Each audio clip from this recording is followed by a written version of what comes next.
আমরা আগামী প্রজন্মকে এমনভাবে গড়ে তুলতে চাই যে তারা মাদক মুক্ত থাকবে, সন্ত্রাস মুক্ত থাকবে, স্বাধীন সময় সাংস্কৃতিক চর্চা হবে, খুব বেশি সাহিত্য সাংস্কৃতিক চর্চা, খেলাধুলা। ইদানিং বিগত দিনে সেই চর্চাটি বন্ধ ছিল প্রায়। আমাদের মৌলানা আব্দুল হামিদ খান ভাসানী নামে একটি মিলনায়তন রয়েছে, সেটি কিন্তু অকেজ অবস্থায় পড়ে রয়েছে। আমরা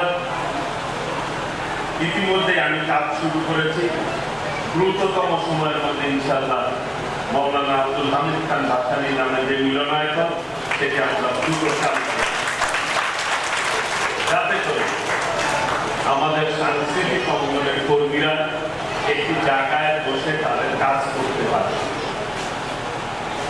আগামী দিনে এই টাইমলাইনকে সুন্দরভাবে গড়ে তোলার ক্ষেত্রে আমি সকলের সহযোগিতার কামনা করি।